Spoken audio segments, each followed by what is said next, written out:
Hi, I'm Nikki from The Weird Life of Us. In this video, we are sharing our top 7 tips we learned while paying off $73,000 worth of debt in just 22 months. We get asked a lot of questions about how we managed to pay off so much debt so quickly, and the truth is, it actually wasn't quickly. It took us years, in fact, most of our adult lives, to actually learn how to achieve debt freedom.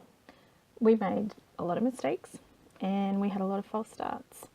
But once we actually started to implement these 7 tips, we found we had so much more traction in our debt-free journey. And this is pretty much how we kept our debt snowball rolling, if you will. So our absolute number 1 tip is you must have a written budget and you must be faithful to it. We found the most successful budget was a goal-driven, priority-based zero budget, which is a budget that has every item listed in order of importance and in which every dollar you receive is allocated a purpose. And don't forget that other key phrase, goal-driven.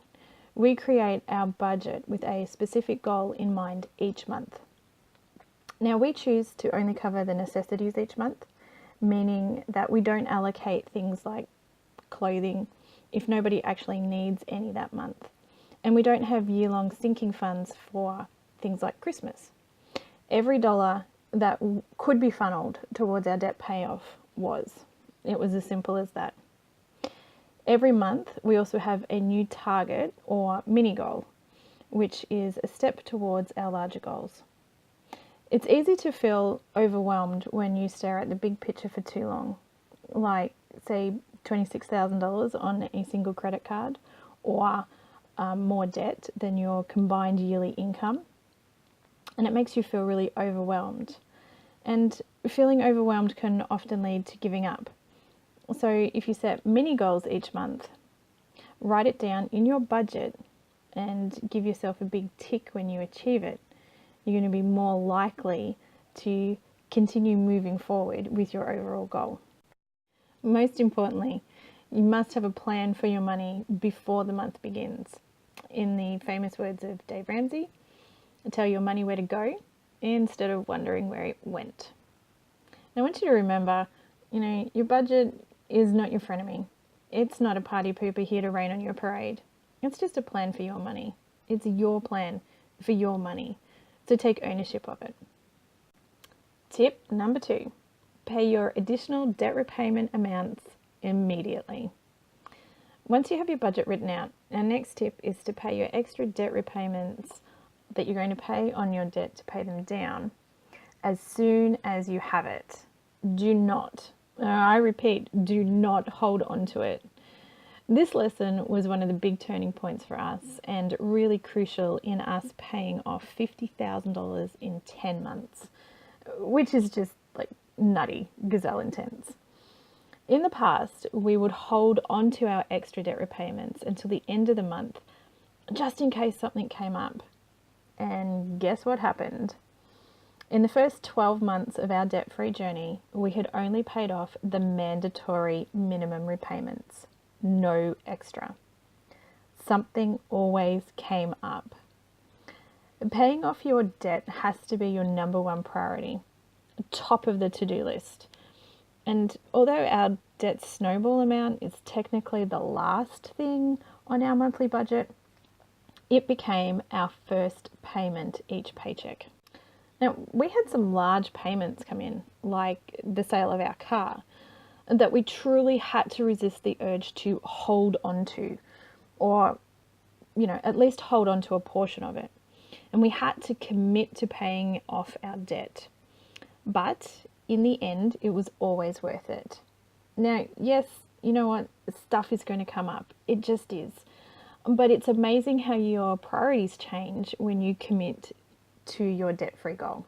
In a pinch, you will have a buffer in your budget and you will have a starter emergency fund if you run into a true emergency. Otherwise, you learn to get creative and find a workaround. So take a big deep breath and say goodbye to your extra money before it even gets settled in your account. Just send it on its way to do its magic. Tip number 3, is run your household like a business. To take a leaf or two out of the business world. Okay, so many of us might not actually run a business, but I would say just about all of us have worked in one at some point. And you can take many pointers from that. You know, you don't have to have a business degree to run a successful household, but you do need to think outside the box a little. So think about businesses for a minute and how they function. They have staff meetings that everybody attends, and they have board meetings that just the executives attend. And there are goals and roles and duties. There are budgets and costs and revenues, all aimed at creating profits and increasing net worth. Long-term strategies and projects, you know, the list goes on. Your household really isn't that different. It is an entity that needs to make a profit, which incurs overheads and expenses, and employs one or more people who fulfill duties and in return receive remuneration. You know, yes, even your kids. While this is a huge topic and you could probably write an entire book on the subject, you can start by implementing regular family discussions on money and goals. Get everyone involved, on the same page and up to date. Creating a team. You know, after all, this is a group project and all of you need to start working on it together. Try and see your household in a new light. You know, most of us see our employment as work and our households as life. I challenge you to rearrange your perception on this a little. You know, your household contracts out one or more individuals as a source of revenue for your business, you know, Family Name Inc. The primary goal of Family Name Inc. is to make a profit and increase the net worth of the business. And in order to achieve that, we must, you know, A, B, C, D. Thinking like this is a total game changer. All right, drum roll please. Tip number 4, have incentives to meet your goals along the way.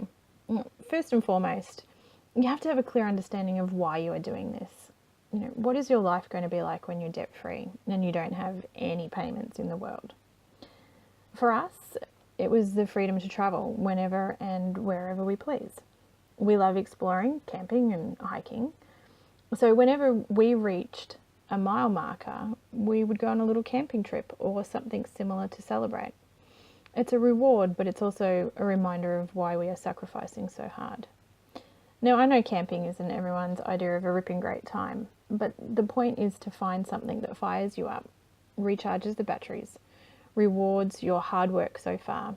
It doesn't completely derail the train and keeps you going until the next mile marker. Now, these things are not expensive, they're not grandiose things that I'm talking about here, but they must be things that you're prepared to work for and to push through to. So set yourself some goals and set yourself some rewards, and then work towards receiving your reward. Alrighty, tip number 5. Focus all of your intensity on one task at a time. Don't try and do it all at once. You'll end up spreading yourself too thin across the board and you won't feel like you're gaining any traction anywhere.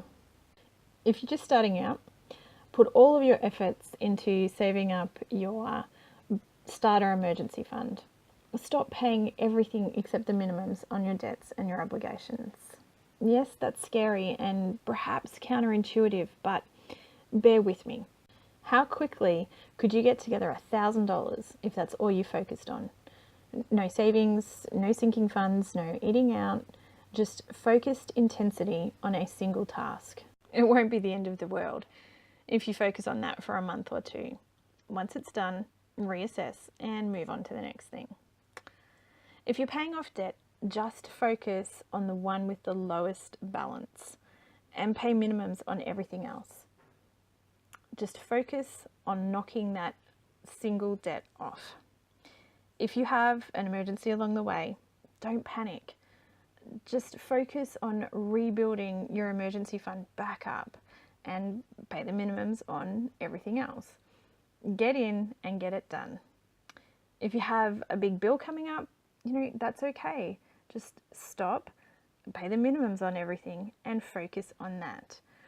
The old saying, you can't be everywhere at once, is so true in your war on debt, especially when you only have a small amount of disposable cash each month. You can only do so much with it. We live in a world where multitasking is presumed to be the most effective strategy for just about everything. So it's natural to feel pressured to be doing all of the things that we're told that we should be doing with our finances. It's natural to feel like we should be doing it all concurrently. However, the focused intensity method allows you to fully complete a single task or goal quickly, which leads to a boost in morale and a sense of accomplishment, which leads to a desire for more accomplishments, which in turn makes you more productive and less likely to quit. At the end of the day, the program that gets you out of debt and on the path to financial freedom is not necessarily the one that saves you the most in interest or costs you the least mathematically. It's the one that you actually stick with and that you see out. Tip number 6, make a game out of it. This tip was super important for us for the long haul. It's easy to get bogged down under a mountain of debt, so find ways to make it fun and make a game out of it. If you and your family are a little bit competitive like us, tap into that as a resource. We would have friendly wagers and little competitions. For example, you could challenge your spouse to see who can hold on to the most amount of their splash cash one month. Maybe when it gets a foot massage or the loser has to wash the dishes for a week. Make a pact to add your unspent splash cash to next month's debt snowball. We also made a point of doing Friday night fun night, which consists of pizza, fake away of course, homemade, and a movie, a DVD that we've borrowed from the library for free, or something similar to that. Charts and other ways to map your progress are also fun, especially if you make a bit of a big deal out of who gets to fill it out and when. There are 1,000,001 different ways that you could approach this, but most importantly, remember, if your debt-free journey is a bit of a drag, no one is going to want to stick with it. Just because you are gazelle intense does not mean you can't have a little fun along the way. Debt-free life appropriate, of course. Our final tip is to seek out and surround yourself with supportive, understanding, and like-minded people. We spent the first 12 months of our journey slugging it out on our own in a world telling us we were going against the grain. It was exhausting. Our second year was far more successful after we constructed our own new world reality, as we like to call it. We stopped watching free-to-air TV chocked full of payday loan ads and interest-free deals. Instead, we listened to podcasts like The Dave Ramsey Show and watched YouTube channels of people becoming debt-free. We joined Facebook groups with others who were aiming at a debt-free life. And we found the more serious or strict the group, the better. We wanted to be supported and held accountable by people with the same mindset and aspirations as ourselves. We liked and subscribed to money gurus, and we flooded our inboxes with daily doses of motivation. And likewise, we unsubscribed from promotional, sales and deals emails that were hounding us to buy every day. We followed inspirational Instagram feeds, we read personal finance books, and anything else that we could think of to connect with people on the same path. And we didn't dump our friends and family, but we did make, debt-free screams the new normal in our world. And the saying, you are what you eat. Well, the same can be said for what you consume mentally. Social constructs are merely theoretical, so you know what? It's time to start constructing your own new normal. So there you have it, our top 7 tips we learned while paying off $73,000 worth of debt in just 22 months. We hope you found some of these tips helpful for your own journey to becoming debt-free. And if you did find this video helpful, it would be awesome if you could give it a quick thumbs up. And of course, to stay up to date, don't forget to subscribe to our channel. You can also follow us over at Instagram at The Weird Life of Us, on Facebook, or over at our blog. Thanks so much for watching.